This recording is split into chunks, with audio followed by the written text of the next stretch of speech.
ஓம் சக்தி. ஓம் ஆதிபரா சக்தி. ஓம் சக்தியே, மறுவூர் அரசியே, நல்லதே நினைப்போம், நல்லது மட்டுமே நினைப்போம். சக்தி வாக்கு பிள்ளைகளுக்கு இந்த ஆதி சக்தியின் ஆசீர்வாதம் என்றுமே முழுமையாக கிடைக்கும். தங்கமே, நீ யாரை நேசிக்கின்றாயோ அவரினுடைய மனதில் இருப்பதை தெரிவிப்பதற்காக வந்திருக்கின்றேன். என் குழந்தையின் மனதில் ஏகப்பட்ட குழப்பங்கள் இருந்து கொண்டிருக்கிறது அல்லவா? வாழ்க்கையில் பிரச்சனைகள் தொடர்ச்சியாக வந்து கொண்டிருக்கும் பொழுது நாம் யாரை நேசிக்கின்றோமோ அவரிடத்தில் இருந்து சரியான பதில் கிடைக்காமல் இருப்பது என் குழந்தையின் மனதிற்கு மிகப்பெரிய வேதனையை கொடுத்திருக்கிறது. என் தங்கமே, உன் துணையின் மனதில் என்ன இருக்கிறது என்பதை நீ புரிந்து கொண்டாய். ஆனால் நிச்சயமாக உனக்கான தெளிவு இன்று கிடைத்துவிடும் அல்லவா? இன்றைய நாளை என் குழந்தை நல்லபடியாக கடந்து வந்து விடுவாய் அல்லவா? என் பிள்ளையின் மனதிற்கு சந்தோஷத்தை கொடுத்தால் நீ நிச்சயமாக உனக்கான செயல்களை எல்லாம் நல்லபடியாக செய்ய தொடங்கி விடுவாய் என்ற நம்பிக்கையில் தான் அம்மா இப்பொழுது வந்திருக்கின்றேன். ஒரு மூலையில் ஒரு விஷயத்தை பற்றி மட்டுமே நினைத்து முடங்கி கிடக்கின்ற என்னுடைய பிள்ளை இனிமேல் அப்படி இருக்கக்கூடாது என்பதற்காக தான் அம்மா உன்னிடத்தில் இதனை தெரிவிக்க வந்திருக்கின்றேன். என் தங்கமே, உன் மனதில் இருக்கின்ற எண்ணங்களை நீ யாரை நேசிக்கின்றாயோ அவரை பற்றி மட்டுமே சுற்றி சுற்றி வந்து கொண்டிருக்கின்றது. என் தங்கமே, உன்னுடைய கவனத்தை வேறு எங்கும் உன்னால் திசை திருப்ப முடியவில்லை. ஒரு நிமிடம் உன்னிடத்தில் பேசவில்லை என்றால் கூட உன் மனது அதிகமாக வேதனைப்படும். ஆனால் இப்பொழுதெல்லாம் பல நாட்களாக பேசாமல் இருந்து கொண்டிருப்பது உனக்கு மேலும் மேலும் பல வேதனைகளை இப்பொழுது கொடுத்து கொண்டே இருக்கின்றது. அதிகாலை எழுந்தவுடனே அதே நினைப்பில் இருந்து கொண்டிருக்கிறாய். எப்பொழுது பேசுவார்கள் என்ற எண்ணம் மட்டுமே உனக்குள் இருந்து கொண்டிருக்கிறதே தவிர வேறு எந்த சிந்தனையும் உன் மனதிற்குள் இல்லை. இன்று நாம் என்ன செய்ய வேண்டும், என்ன விஷயத்தை சாதிக்க வேண்டும் என்ற சிந்தனைகள் எல்லாம் மறந்து நம் வாழ்க்கை ஏன் இப்படி இருந்து கொண்டிருக்கிறது, நமக்கு மட்டும் ஏன் இப்படியெல்லாம் நடக்கிறது, நாம் மட்டும் ஏன் இப்படி சந்தோஷமே இல்லாமல் இருந்து கொண்டிருக்கிறோம் என்ற மனநிலையில் நீ இப்பொழுது இருந்து கொண்டிருக்கிறாய். உன் மனநிலையை உன் அம்மா நான் நன்கு அறிந்ததனால் தான் இன்று உனக்கு நல்ல வாக்கினை நான் தந்து கொண்டிருக்கின்றேன். என் குழந்தையே, மனதில் ஏற்பட்ட பல காயங்களுக்கு நிச்சயமாக இன்று உன் தாயானவள் அதற்கு நல்ல பதிலையும் நல்ல தீர்வையும் கொடுக்க வேண்டும் என்ற நம்பிக்கையில் தான் உன்னை தேடி வந்திருக்கின்றேன். என் தங்கமே, உனக்கு யார் அதிகமாக பிடிக்கின்றதோ அவர்களின் மனதில் என்ன இருக்கிறது என்பதை நான் உனக்கு தெளிவாக சொல்கிறேன். என் பிள்ளையே, நீ அதனை தெளிவாக உன்னுடைய மனதிற்குள் பதிய வைத்துக்கொள். என் குழந்தையே, நீ நேசிப்பவர் இப்பொழுது மனதளவில் சிறு மாற்றங்களை கொண்டிருக்கிறார். என் பிள்ளையே, அதை நீ உணர்ந்ததனால் தான் இப்பொழுது இந்த வேதனை அடைந்திருக்கிறாய். ஆரம்ப கட்டத்தில் நாம் இல்லை என்றால் வாழ்க்கையே இல்லை என்று சொன்ன உதடுகள் இப்பொழுது நீ இல்லாமல் போனால் நான் சந்தோஷமாக இருப்பேன் என்று சொல்கின்றது அல்லவா? என் தங்கமே, அது மிகப்பெரிய வேதனையை உனக்கு ஏற்படுத்தி தந்திருக்கின்றது. என் தங்கமே, நீ ஒன்றை மட்டும் புரிந்து கொள். அவர்கள் மனதில் இருக்கின்ற எண்ணங்கள் என்னவென்று தெரிந்து கொண்டால் நீ இது போன்று ஒருபோதும் சிந்திக்க மாட்டாய். என் தங்கமே, அவர்கள் மாறிவிட்டார்கள் என்று நீ நினைக்கின்ற நேரத்தில் ஒன்றை புரிந்து கொள். சில சந்தர்ப்பங்களும் சூழ்நிலைகளும் வாழ்க்கையில் ஏற்பட்ட அடிகளும் வேதனைகளும் அவர்களை இப்பொழுது மாற்றி இருக்கின்றது.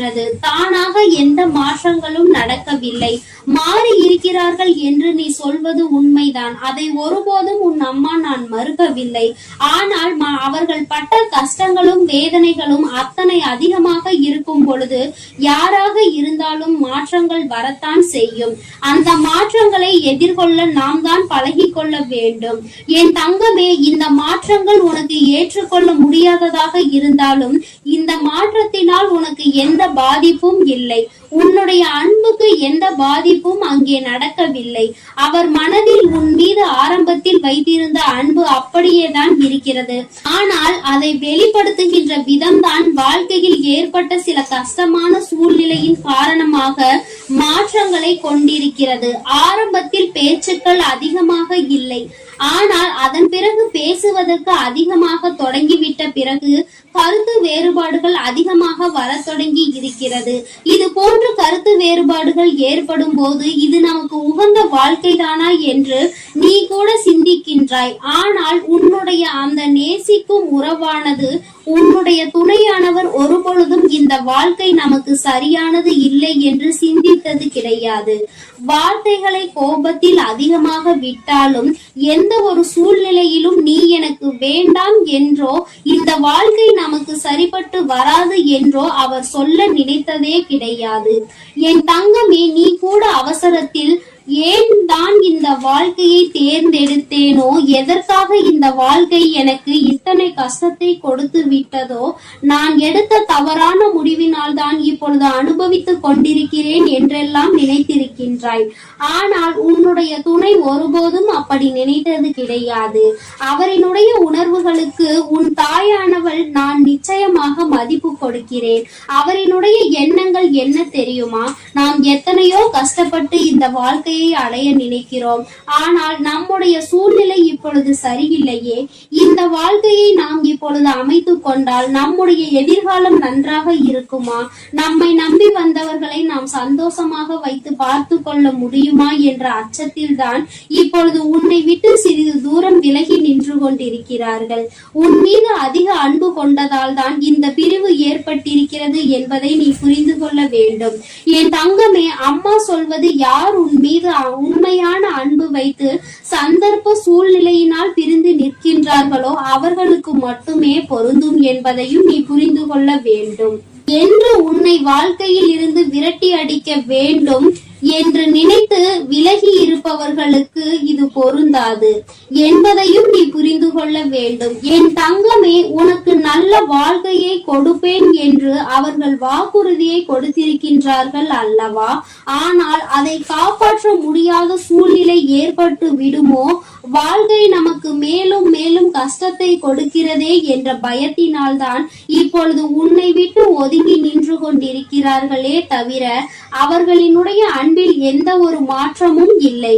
குழந்தையே, நிச்சயமாக தன்னுடைய வாழ்க்கையில் உனக்கான இடத்தை அப்படியேதான் அவர்கள் வைத்திருக்கிறார்கள். உன்னிடத்தில் அதிகமாக பேச வேண்டும் என்று நிறைய விஷயங்களை தன் வாழ்க்கையில் தனக்கு நடக்கின்ற கஷ்டங்களையும் சோதனைகளையும் இன்பங்களையும் துன்பங்களையும் சேகரித்து வைத்துக் கொண்டிருக்கிறார்கள். எப்பொழுது உன்னோடு பேசுகின்ற சூழ்நிலை வரும் என்று எதிர்பார்த்து காத்து கொண்டிருக்கின்றார்கள். அவர்களுக்கான நேரத்தையும் அவர்கள் எதிர்நோக்கி நின்று கொண்டிருக்கிறார்கள். நம் வாழ்க்கையில் நம்மை நம்பி வந்தவர்களுக்கு ஒரு நல்ல நிலையை அமைத்து கொடுத்தால் போதும், ஒருபோதும் அவரை கைவிட மாட்டோம் என்கின்ற ஒரு நம்பிக்கையை கொடுத்த பிறகு இந்த வாழ்க்கையை நாம் அமைத்துக் கொள்ள முடியும் என்று அவர்கள் எண்ணுகிறார்கள். என் தங்கமே, இது ஒன்றுதான் இத்தனை பிரச்சனைகளுக்குமே காரணமே தவிர வேற எந்த ஒரு விஷயங்களும் கிடையாது. என் பிள்ளையே, நீ மாறிவிட்டாய் என்ற ஒரு வார்த்தையை மட்டுமே மனதிற்குள் வைத்துக் கொண்டு பிரச்சனைகளை உருவாக்குவதை விடுத்து மாற்றங்களுக்கு காரணம் என்ன, எந்த விஷயத்திற்கு நாம் அவர்களோடு துணை நிற்க வேண்டும் என்பதை எல்லாம் மனதிற்குள் புரிந்து கொண்டு அதன்படி நீ நடந்து கொள்ள வேண்டும். வாழ்க்கை துணை என்பது நீ நேசிப்பவர் என்பதும் உன்னில் பாதி என்பதை முதலில் புரிந்து கொண்டு அவர்களின் உணர்வுகளுக்கு முழுமையான மதிப்பு கொடுத்து எந்த ஒரு கஷ்டத்திலும் அவர்களோடு துணை நின்று நீ அவர்களின் பிரச்சனைகளை பகிர்ந்து கொள்ள வேண்டும்.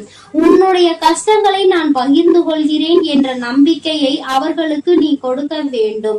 எந்த சூழ்நிலையிலும் உங்களுக்குள் ஏதேனும் பிரச்சனை என்றால் அதில் என்னுடைய பங்களிப்பு இருக்கும், எந்த ஒரு கஷ்டத்திலும் நான் விலகி நிற்க மாட்டேன் என்ற நம்பிக்கையில் நீ உறுதியாக இருக்க வேண்டும். என் தங்கமே, இப்பொழுதெல்லாம் உறவுகளுக்குள் எதிர்பார்ப்பது நம்பிக்கையை மட்டும்தான். அந்த நம்பிக்கை என்ற ஒன்று முழுமையாக கிடைத்து விட்டால், அவர்கள் ஆழ் மனதிற்குள் அது பதிந்து விட்டால், அதன் பிறகு நிச்சயமாக பிரிவு என்ற ஒன்று யாருக்குமே ஏற்படாது. என் பிள்ளையே, உன் வாழ்க்கையில் இனிமேல் நடக்க இருக்கின்ற சில நல்ல நிகழ்வுகள் எல்லாமே இந்த தாயானவள் என்னுடைய ஆசீர்வாதத்தோடு நல்லபடியாக நடக்க போகிறது. யாரோடு உன் வாழ்க்கை நல்லபடியாக அமைய வேண்டும் என்று நினைத்தாயோ அந்த வாழ்க்கை நிச்சயமாக உனக்கு அமைய போகிறது. உன் மீது இத்தனை நாட்களாக தேக்கி வைத்திருந்த அன்பினை ஒட்டுமொத்தமாக உன்னுடைய உயிரானவர் உன்னிடத்தில் வந்து காட்டப் போகின்ற நாள் நெருங்கிவிட்டது. எந்த ஒரு சூழ்நிலையிலும் இனி உன்னை விட்டு பிரியாத நிலைமை ஏற்படத்தான் போகின்றது. நீ காலம் முழுவதும் இத்தனை நாட்கள் பட்ட கஷ்டத்தையும் அனுபவத்தையும் சேர்த்து வைத்து சந்தோஷமாக வாழ வேண்டும் என்ற மன உறுதியோடு வாழத்தான் போகின்றாய். எந்த ஒரு சூழ்நிலையிலும் உன்னுள் இருக்கின்ற இந்த நம்பிக்கையை மட்டும் கைவிடாதே. உயிரான உறவாக இருக்கும் பட்சத்தில் அது உன்னை விட்டு வேறு எங்கும் சென்று விடாது என்பதில் மட்டும் எப்பொழுதும் நீ கவனமாக இருந்து விட்டால் போதும். யார் முன்னாலும் எந்த ஒரு சூழ்நிலையிலும் உன்னுடைய உயிரான அந்த உறவை விட்டு கொடுக்காமல் நீ சந்தோஷமாக இருக்கின்ற பட்சத்தில் நிச்சயமாக இனி உன்னுடைய வாழ்க்கை உனக்கு சொர்க்கமாக மாறும் என்பதை நினைவில் வைத்துக்கொள். என் செல்ல குழந்தையே, இந்த தாயானவளினுடைய ஆசீர்வாதங்கள் உனக்கு எப்பொழுதும் முழுமையாக இருந்து கொண்டே இருக்கும். அதனால் நீ எதற்காகவும் கலங்காதே, எதை நினைத்தும் வருந்தாதே. நீ நல்லதையே நினைத்தால் உன் வாழ்வில் எல்லாம் உனக்கு நல்லதாக மட்டுமே நடக்கும். ஓம் அவசரமாக கொண்டு வந்த இந்த செய்தியினை என் பிள்ளை நீ மட்டும் தனிமையில் கேட்க வேண்டும். ஏன் தெரியுமா? நான் கொண்டு வந்திருக்கின்ற இந்த நல்ல செய்தியினை என் பிள்ளை நீ தனிமையில் கேட்டால் போதும் என்று அம்மா நினைக்கின்றேன். உன்னுடைய கஷ்டங்களை பகிர்ந்து கொள்ளாதவர்களிடத்தில் உன்னுடைய இந்த சந்தோஷத்தையும் நீ பகிர்ந்து கொள்ள வேண்டாம் என்று உன் தாயானவள் நான் நினைக்கின்றேன். என் பிள்ளையே, நீ பட்ட கஷ்டங்கள் எத்தனையோ, என் பிள்ளை நீ தனிமையில் வாடிய நாட்கள் எத்தனையோ. என் குழந்தை தினமும் மனதில் பல பிரச்சனைகளை போட்டு அழுத்தி அந்த பிரச்சனைகளில் இருந்து வெளியில் வர முடியாமல் அதை யாரிடமும் சொல்லவும் முடியாமல் தவித்த தவிப்புகள் எத்தனை என்பது எனக்கு மட்டுமே தெரியும். என் தங்கமே, நீ இவ்வளவு கஷ்டங்களையும் சுமந்து கொண்டு ஒருவரிடம் நீ கஷ்டம் என்று நிற்கும் பொழுது அவர் திரும்பி கூட பார்க்காமல் சென்றதுதான் உன் மனம் இத்தனை பாடுபட்டதற்கு இன்னும் காரணமாகிவிட்டது. நான் நிச்சயமாக அதனை உணர்வேன். என் குழந்தையே, யாரிடத்திலும் அத்தனை சுலபமாக நீ உதவியினை கேட்டு நின்றுவிட மாட்டாய். ஆனாலும் கஷ்டங்கள் வரும் பொழுது யாரை அதிகமாக நம்புகின்றாயோ அவர்களிடத்தில் உதவி என்று கேட்கும் பொழுது அவர்கள் அந்த உதவியினை செய்ய மறுக்கும் பொழுது உனக்கு புரிகின்றது அல்லவா? இந்த வாழ்க்கையில் உண்மையாகவே யாரோடு நீ பழகி இருக்கின்றாய் என்பதை நீ இப்பொழுது புரிந்து கொண்டாய் அல்லவா? சரி, இவையெல்லாம் கடந்து போகட்டும். வாழ்க்கையில் நடந்த கஷ்டமான பாதைகள் எல்லாம் சென்று விடட்டும். இனிமேலும் உன் வாழ்க்கையில் நடப்பது என்ன, உன் வாழ்க்கையில் நடக்க இருக்கின்ற விஷயங்கள் என்னவென்பதை நான் நிச்சயமாக உனக்கு சொல்கின்றேன். அதிலும் குறிப்பாக இந்த நாள் என் பிள்ளையின் மனதிற்கு எந்த அளவிற்கு ஆறுதலை கொடுக்கக்கூடிய நாளாக இருக்க போகிறது என்பதை நீ தெரிந்து கொள்ள வேண்டும். நான் கொண்டு வந்திருக்கின்ற இந்த நல்ல செய்தியானது என் குழந்தையே உனக்கு மட்டும் சொந்தமானது. என் தங்கமே, சந்தோஷம் அதில் வந்துவிட்டது என்றால் கூட அதை மற்றவர்களிடத்தில் பகிர்ந்து கொள்ள வேண்டாம். ஏனென்றால் அவர்களின் கண் உன் மீது பட்டுவிட்டால் அது கூட கண் திருஷ்டியாக மாறி உனக்கு மேலும் கஷ்டங்கள் வந்துவிடும். சந்தோஷம் நிலைத்திருக்காமல் மீண்டும் சோதனைகள் வருவதற்கான வாய்ப்புகள் ஆகிவிடும். பொல்லாத மனிதர்கள் உன்னை அதிகமான வார்த்தைகளை பேசி ஏமாற்றினார்கள் அல்லவா? அவர்களுக்கு நீ அதற்கு பதிலடி கொடுக்க வேண்டிய காலகட்டம் இப்பொழுது வந்துவிட்டது. தங்கமே, முதலில் நீ இந்த வாழ்க்கையில் மிகப்பெரிய முன்னேற்றம் அடைய பக்குவம் உனக்கு தேவைப்படுகிறது. அந்த பக்குவம் உனக்கு இப்பொழுது வந்துவிட்டது. இத்தனை நாள் வரையிலும் எதற்காக நீ இத்தனை கஷ்டங்களை அனுபவித்து இத்தனை அவமானங்களை சந்தித்து எப்படியும் இந்த வாழ்க்கையில் நாம் நினைத்த லட்சியத்தை அடைந்துவிட வேண்டும் என்ற முனைப்போடு இருந்தாயோ அது உன் வாழ்க்கையில் இப்பொழுது உனக்கு நிரந்தரமாக கிடைக்கப் போகின்றது. என் குழந்தையின் மனதிற்குள் எப்பொழுதுமே சிறு சிறு சந்தோஷங்கள் ஒளிந்து கிடக்கத்தான் செய்கின்றது. ஆனால் நீயோ உன்னை சுற்றி நடந்த பிரச்சனைகளினால் அதையெல்லாம் கண்டும் காணாமல் விட்டுவிட்டாய். என் பிள்ளையே, ஒரு சிறு குழந்தையினுடைய சிரிப்பு கூட உன்னுடைய மனநிலையை மாற்றும் என்கின்ற நேரம் நேரத்தில், இனி சந்தோஷம் முழுவதும் உன் வாழ்க்கையில் நிறைந்திருக்கின்ற நேரத்தில் அதை கண்டும் காணாமல் விட்டு விடாதே. இனிமேலும் என் குழந்தையே, அடுத்தவர்களுக்காக உன்னுடைய சந்தோஷத்தை தொலைத்துவிட்டு நிற்காதே. உன் வாழ்க்கையில் உனக்கென்று இருக்கின்ற சில உறவுகள், உன்னோடு நல்லபடியாக பேசுகின்ற சில நட்புகள் என்று ஒரு சிலர் இருக்கத்தான் செய்கிறார்கள். யாரோ ஒருவர் செய்த வேலையினால் அது மற்றவர்களையும் பாதிக்க கூடாது. என் தங்கமே, உண்மையான அன்பு கொண்ட ஒருவர் உன் வாழ்க்கையில் உன்னோடுதான் இருக்க போகின்றார். என் குழந்தையே, லட்சிய பாதையில் நீ நல்லபடியாக சென்று உனக்கான இலக்கை அடையத்தான் போகின்றாய். கஷ்டங்களும் துன்பங்களும் வரும் பொழுது உன்னை விட்டு விலகி நின்றவர்கள் எல்லாம் அன்று உன் பின்னால் உன்னை தேடி வருவார்கள். உன்னிடத்தில் வந்து அவர்கள் கையேந்தி நிற்கின்ற நிலை அவர்களுக்கு வந்துவிடும். என் குழந்தையே, நீயாவது அவர்களிடத்தில் உதவியை தான் சென்று கேட்டாய். ஆனால் அவர்கள் உன்னிடத்தில் கையேந்தி நிற்கின்ற நிலைக்கு தள்ளப்படுவார்கள். உன்னுடைய வாழ்க்கையில் உனக்கென்று இருக்கின்ற நல்ல நிலைகளை எல்லாம் அவர்கள் நிச்சயமாக தன்வசமாக்க நினைத்தார்கள் அல்லவா? நீ நல்லது நடந்துவிட்டது என்று சொன்னவுடன் பொறாமை எண்ணங்கள் கொண்டார்கள் அல்லவா? இனி அவர்கள் அதுபோன்று தன் வாழ்க்கையில் நடந்தது என்று வெளியில் சொல்ல முடியாத அளவிற்கு கஷ்டங்களையும் காயங்களையும் அனுபவிக்க போகின்றார்கள். இது இந்த வராகி நான் கொடுத்த தண்டனை கிடையாது. நீ அவர்களுக்கு கொடுக்க சொன்ன தண்டனையும் கிடையாது. மாறாக அவர்கள் செய்த பாவங்களுக்கான பலன்கள் அவர்களை சென்று சேர்கிறது என்பதை நீ புரிந்து கொண்டால் போதும். என் பிள்ளையே, இப்பொழுதெல்லாம் யாரும் யாரையும் பழிவாங்க வேண்டிய அவசியம் கிடையாது. அவரவர் செய்கின்ற பாவத்திற்கான பலனை அவர்கள் நிச்சயமாக அனுபவித்தே தீருவார்கள் என்பதில் எந்த ஒரு மாற்று கருத்தும் கிடையாது. யாருடைய வாழ்க்கைக்கும் இங்கு யாரும் பொறுப்பேற்பதில்லை. யார் என்ன நினைத்தாலும் அதை பற்றி யாரும் கவலைப்படுவதும் இல்லை. தான் என்பது மட்டும்தான் அவர்களுக்கு முக்கியமாக இருக்கிறது. தனக்கு என்று மட்டுமே எல்லாவற்றையும் நினைக்கின்றார்கள். அடுத்தவர்களுக்கு கொடுக்க வேண்டும். தான் உண்ட உணவு மீதி மிச்சம் இருந்தால் கூட அதை தூர போடுவதற்கு தான் மனது வருகின்றதே தவிர பசி வயிற்றோடு இருக்கின்றவர்களுக்கு கொடுத்துவிட வேண்டும் என்று இங்கு சிலருக்கு மனம் வந்துவிடுவது கிடையாது. ஆனால் என் பிள்ளை, நீயோ உனக்கு இல்லை என்றாலும் அடுத்தவர்களுக்கு கொடுத்து உதவுகின்ற மனம் கொண்ட பிள்ளை அல்லவா? உன் வாழ்க்கையில் இது போன்ற மனிதர்களை எல்லாம் நீ சந்தித்துதான் வந்திருக்கின்றாய். யார் யார் எப்படிப்பட்டவர்கள் என்பதை எல்லாம் புரிந்து கொண்டுதான் நீ இருக்கின்றாய். இனி இந்த வாழ்க்கையில் உனக்கு கிடைக்கின்ற விஷயங்கள் எல்லாவற்றிற்கும் மேலாக என் பிள்ளை, நீ அனுபவிக்க கூடிய சந்தோஷத்தை பற்றி மட்டுமே நீ அதிகமாக சிந்தித்து கொண்டு சந்தோஷத்தை பற்றி நினைத்தால் அது தானாக உன் கைகளில் வந்து சேரும். கஷ்டங்களை பற்றி நினைத்து கொண்டிருந்தால் மேலும் மேலும் கஷ்டங்கள் தான் வரும் என்பதை நீ மறந்து விடாதே. என் பிள்ளையே, இந்த வாழ்க்கை உனக்கு கொடுத்திருக்கின்ற அற்புதமான இந்த நாட்களை எல்லாம் நீ ஏனோ தானோவென்று கடந்து வந்து விட்டாய். ஆனால் இனிமேலும் அப்படி நீ கடக்க கூடாது. ஒவ்வொரு நொடியும் உன் மனதில் நீங்கா இடத்தை பிடிக்க வேண்டும். உன் தாயானவள் என்னுடைய முகத்தை பார்த்து உன் அம்மா உன்னிடத்தில் பேசுகின்ற வார்த்தைகளை தெளிவாக உனக்குள் நம்பிக்கையாக நீ கேட்டுவிட வேண்டும். உன்னால் முடியும் என்கின்ற எண்ணம் உனக்குள் அப்பொழுது வந்துவிடும். என் பிள்ளையே, இனி நீ உன் வாழ்க்கையில் நிதானமாகவும் நல்ல சிந்தனையோடும் நீ வாழ்ந்துவிட வேண்டும். யாருக்காகவும் இந்த வாழ்க்கையை வாழ வேண்டிய அவசியம் உனக்கு ஒருபொழுதும் ஏற்படாது. இங்கு யாருமே உனக்காக இல்லை என்பதை மட்டும் நீ தெளிவாக புரிந்து கொள்ள வேண்டும்.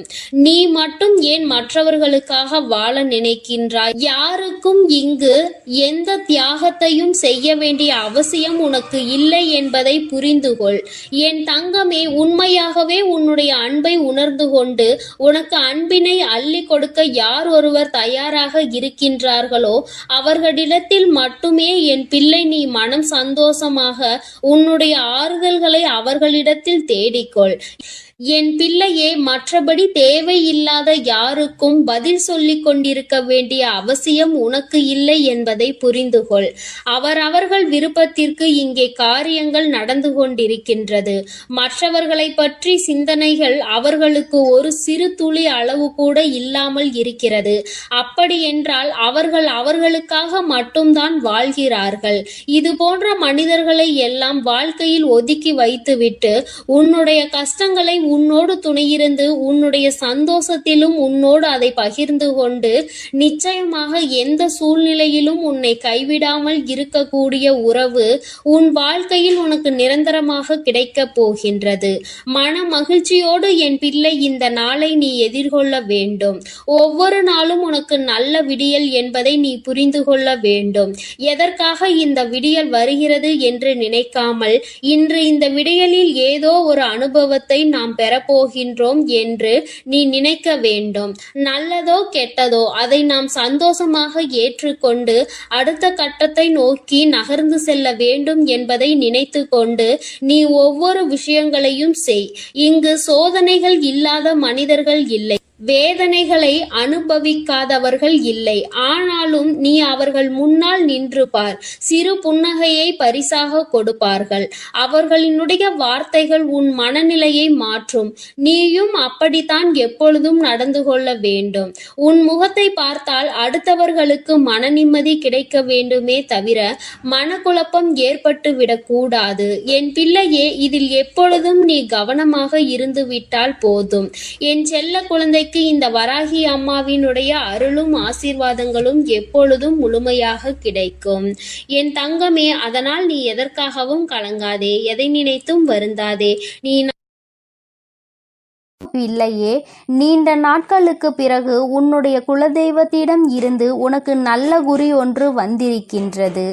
என்னிடம் இருந்து உனக்கு நல்ல செய்தி ஒன்று வந்திருக்கிறது என்றால் நீ எத்தனை புண்ணியங்கள் செய்திருக்கிறாய் என்பதை ஒரு நிமிடம் உணர்ந்து கொள். உன் வாழ்க்கையில் எதுவும் எந்த ஒரு காரண காரியங்களும் இல்லாமல் நிச்சயமாக நடப்பது கிடையாது. என் தங்கமே, நீ 1000 தெய்வங்களை வணங்கினாலும் சரி, குலதெய்வத்தினுடைய அருள் இருந்தால்தான் ஒரு உயரிய வாழ்க்கையை நீ வாழ முடியும். உன்னுடைய வாழ்க்கையில் எல்லா நன்மைகளையும் நீ பெற முடியும் என்பது நிதர்சனமான உண்மை அல்லவா? என் தங்கமே, அதுபோலதான் இந்த ஒரு பரிகாரத்தை நீ செய்வாயானால், உன்னுடைய குலதெய்வத்தினுடைய அருளோடு நீ இதனை செய்வாயானால் அந்த பரிகாரம் வெகு விரைவாகவே உனக்கு வெற்றியினை கொடுத்துவிடும். என் தங்கமே, அப்படிப்பட்ட குலதெய்வம் உன்னுடைய இல்லத்தில் நிரந்தரமாக இருக்க வேண்டும் என்றால் நிச்சயமாக நீ அதற்கு என்ன செய்ய வேண்டும் என்று தெரிந்து கொள்ள வேண்டும் அல்லவா? உன்னுடைய குலதெய்வம் உன் இல்லத்தில் நிரந்தரமாக இருக்க வேண்டும் என்று நீ ஆசைப்படுகின்றாய் அல்லவா? அந்த ஆசையை உன் அம்மா நான் உனக்கு இன்று நிறைவேற்றி தரப்போகின்றேன். என் தங்கமே, அதற்கான வாய்ப்புகள் சற்று குறைவாக தான் இருக்கிறது என்றாலும் குலதெய்வம் உன் வீட்டிற்கு வரும்பொழுது அவர்கள் உனக்கு எல்லா நன்மைகளையும் வழங்க வேண்டும் என்று நினைப்பது நியாயமான கோரிக்கைதானே? என் பிள்ளையே, நீ நினைப்பது நியாயம்தானே? அவர்களை அங்கே நிரந்தரமாக உன்னால் குடியிருக்க வைக்க முடியாவிட்டாலும் என்று அவர்கள் உன் இல்லத்திற்கு வருகின்றார்களோ அந்த நாளில் உன்னுடைய வேண்டுதல்களை எல்லாம் அவர்கள் நிறைவேற்றி தர வேண்டும் என்று நீ நினைப்பது நியாயம்தான். அதை ஒருபோதும் உன் அம்மா நான் தவறு என்று சொல்ல மாட்டேன். என் தங்கமே, அப்படி குலதெய்வம் உனக்கு அனைத்து நன்மைகளையும் வழங்குவதற்கு உன்னிடத்தில் நீ என்ன செய்ய வேண்டும் தெரியுமா? என் தங்கமே, அம்மா சொல்கின்ற இந்த விஷயத்தை கவனமாக நீ கவனித்து நீ அதனை செய்து பார். நிச்சயமாக உன்னுடைய குலதெய்வம் உனக்கு எல்லா அருளையும் வழங்குவார்கள். அங்கே நிரந்தரமாக குடியிருக்காவிட்டாலும் உன்னுடைய தேவைகளையும் உன் வாழ்க்கையில் இருக்கின்ற கஷ்டங்களையும் உனக்கு நீக்கி தருவார்கள். என் தங்கமே, ஒரு எலுமிச்சை பழமும் ஒரு 3 1 நாணயங்களும் உன்னிடத்தில் இருந்தால் போதும். இந்த பரிகாரத்தை வளர்பிறையில் வரக்கூடிய வெள்ளிக்கிழமை அன்று நீ செய்ய வேண்டும். 1 அடி அகலமும் 1 அடி நீளமும் கொண்ட மஞ்சள் நிற துணி ஒன்றினை எடுத்துக்கொள். மஞ்சள் நிற துணி உன்னிடத்தில் இல்லை என்றால் வெள்ளை நிற துணியை எடுத்து அதை மஞ்சளில் நன்கு துவட்டி எடுத்துக்கொள். என் தங்கமே, அந்த துணியை நன்றாக சுத்தம் செய்து நீ அதில் நல்லபடியாக பன்னீரில் நனைத்து காய வைத்து விட வேண்டும். அதன் பிறகு அந்த துணியினை விரித்து அதில் 3 1 ரூபாய் நாணங்களை முக்கோண வடிவில் வைக்க வேண்டும். என் குழந்தையே, அம்மா சொல்வது உனக்கு புரிகின்றது என்று நான் நினைக்கின்றேன். 3 நாணயங்களையும் 3 திசையில் நீ வைக்க வேண்டும். ஒன்றுக்கு ஒன்று எதிர் திசையில், இன்னொன்று நடுவில் நீ வைக்க வேண்டும். என் தங்கமே, அதுபோல நீ இதை செய்துவிட்டு அதன் பிறகு அதற்கு மேல் எந்தவித கரும்புள்ளிகளும் இல்லாத சுத்தமான ஒரு எலுமிச்சை பழம் ஒன்றை வைத்து இந்த துணியை பச்சை நிற நூலால் கட்ட வேண்டும். இவ்வாறு செய்யும் பொழுது ஓம் என்ற வார்த்தையோடு உன்னுடைய குலதெய்வத்தினுடைய பெயரையும் நீ சேர்த்து கொள்ள வேண்டும். என் தங்கமே, உன்னுடைய குலதெய்வத்தினுடைய பெயர் உனக்கு தெரியவில்லை என்றால் ஓம் குலதெய்வமே நமக என்று நீ கூற வேண்டும். அப்படி நீ கூற வேண்டும். அப்படி கூறிக்கொண்டே இந்த மூட்டையை நீ கட்டிவிட வேண்டும். நீ கட்டிய இந்த மூட்டையை வீட்டு நிலைவாசலில் நீ மாட்டிவிட வேண்டும். என் தங்கமே, நிலைவாசல் என்பது நான் உனக்கு ஏற்கனவே உன்னிடம் சொல்லியிருக்கின்றேன் அல்லவா, குலதெய்வங்கள் வாசம் செய்கின்ற இடம் என்று. உன்னுடைய குலதெய்வம் அங்கே வாசம் செய்கின்றார்கள் என்றால் நீ அங்கேதானே இதை செய்ய வேண்டும். அம்மா சொல்வது உனக்கு நன்றாக புரிந்திருக்கும் என்று நினைக்கின்றேன். என் தங்கமே, செய்யும் பொழுது மனதிற்குள் முழுவதும் உன்னுடைய குலதெய்வத்தினுடைய அருள் உனக்குள் நிச்சயமாக வந்துவிடும். நீ வாழ்க்கையில் எதையும் சாதித்து காட்டிவிடலாம் என்ற நம்பிக்கை மட்டும் உனக்குள் இருந்தால் போதாது. அவர்களின் மனதையும் நீ குளிர்விக்க வேண்டும் அல்லவா. என் தங்கமே, உன்னுடைய குலதெய்வத்தை மனதார வணங்கி அவர்களினுடைய நாமம் உனக்கு பெயர் தெரிந்தால் அவர்களின் பெயரை சொல்லி நமக என்று சொல். இல்லை என்றால் குலதெய்வமே நமக என்ற பிரணவ மந்திரத்தை முன்னால் சேர்த்து நமக என்று நீ சொன்னால் போதும். என் தங்கமே, உனக்கு ஒரு சந்தேகம் ஏற்பட்டிருக்கலாம். மஞ்சள் நிற துணி இல்லை என்றால் அந்த வெள்ளை நிற துணியில் மஞ்சளை தேய்த்த பிறகு அதனை எப்படி பன்னீரில் நனைக்க முடியும்? வண்ணம் போய்விடாதா என்று. என் தங்கமே, நீ அப்படி உனக்கு சந்தேகம் இருக்கிறது என்றால் பன்னீரை மஞ்சளில் கலந்து அதை எடுத்து நீ காய வைத்து விடு. என் குழந்தையே, இப்பொழுது உனக்கு இந்த சந்தேகம் பூர்த்தியாகி இருக்கும் என்று நான் நினைக்கின்றேன். என் தங்கமே, இந்த அம்மா உனக்கு ஒரு விஷயத்தை கொண்டு வந்து சேர்க்கிறாள் என்றால் அதில் 1000 நன்மைகள் உனக்கு கிடைக்கும் என்பதை நீ புரிந்து கொள்ள வேண்டும். அம்மா உன்னிடத்தில் எதையுமே காரணம் இல்லாமல் சொல்வது கிடையாது. தேவையில்லாமல் உன்னுடைய நேரத்தை நான் வீணடிப்பதும் கிடையாது. உனக்கு வாழ்க்கையில் எதையெல்லாம் உன்னிடத்தில் கொண்டு வந்து சேர்க்க வேண்டும் என்று எனக்கு தோன்றுகிறதோ அதையெல்லாம் நான் உன்னிடத்தில் நிச்சயமாக கொண்டு வந்து சேர்த்து விடுவேன். அதை நான் செய்து கொண்டுதான் இருக்கின்றேன். உனக்கு கஷ்டங்கள் வரும்பொழுது என் குழந்தை, நீ துவண்டு போகாதே. என் தங்கமே, உன்னுடைய குலதெய்வத்தினுடைய அருள் உனக்கு எப்பொழுதும் தேவைப்படுகின்றது. என் தங்கமே, அந்த அன்பையும் அருளையும் நீ நிரந்தரமாக பெற்றிருக்க வேண்டும் என்றால் நீ இதை செய்து பார். நிச்சயமாக உனக்கு பலன் கிடைக்கும். என் தங்கமே, நான் உனக்கு இதனை சுருக்கமாக சொல்கிறேன். இன்னொரு முறை தெளிவாக புரிந்துகொள். என் தங்கமே, மஞ்சள் நிற துணியை எடுத்துக்கொண்டு அதில் 3 1 ரூபாய் நாணயங்களை நீ முக்கோண வடிவில் வைத்துவிட்டு அதனுள் ஒரு நல்லதொரு எலுமிச்சை பழம் வைத்து அதனை நீ கட்டிவிட வேண்டும். நீ கட்டிய அந்த மூட்டையை உன்னுடைய நிலை வாசலில் நீ கட்டிவிட வேண்டும். என் தங்கமே, அதை நீ உள்புறமாக கட்டிவிடு. வெளிப்புறமாக தெரியும்படி கட்ட வேண்டாம். உள்புறமாக கட்டி தொங்கவிட்டால் போதும். நிச்சயமாக உன் குலதெய்வத்தின் அருள் அங்கு நிரந்தரமாக நிற்கும் என்பதை நீ புரிந்து கொள்வாய். என் தங்கமே, நீ தினமும் வீட்டில் பூஜைகளை செய்யும் பொழுது, தீப தூப ஆராதனைகளை காட்டும் பொழுது நீ அதற்கும் சேர்த்து காட்டி வர வேண்டும். என் தங்கமே, ஒரு விஷயத்தை தெளிவாக புரிந்துகொள். எத்தனை தெய்வங்களை நீ வணங்கினாலும் சரி, எத்தனை பேரை நீ கையெடுத்து வணங்கினாலும் சரி, எதுவாக இருந்தாலும் உன்னுடைய குலதெய்வத்தினுடைய அருள் இருந்தால் மட்டும்தான் மற்றவர்கள் உனக்கு உதவி செய்வார்கள் என்பதை நீ புரிந்து கொள்ள வேண்டும். நான் உனக்கென்று ஒன்றை செய்ய நினைக்கும் பொழுது உன்னுடைய குலதெய்வம் அதை தடுத்து நிறுத்திவிட்டால் நிச்சயமாக அதை என்னால் ஒருபோதும் அவர்களை மீறி செய்துவிட முடியாது. அதனால் உனக்கென்று நான் தர நினைப்பதை கூட அவர்களினுடைய அனுமதியோடுதான் நான் நிச்சயமாக உனக்கு கொடுக்கிறேன் என்பதை நீ புரிந்துகொள். என்னாலும் குலதெய்வத்திற்கு முக்கியத்துவம் கொடுக்க வேண்டும்.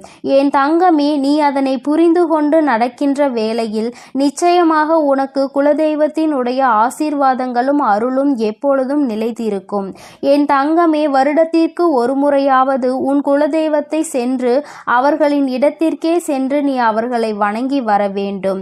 என் தங்கமே, குலதெய்வத்தை தேடி செல்லும் பொழுது உன்னுடைய இல்லத்தில் வாங்கி வைத்திருக்கின்ற சர்க்கரையை நீ எடுத்துச் செல். அதனை அங்கு சென்று வாங்கி வைக்க கூடாது.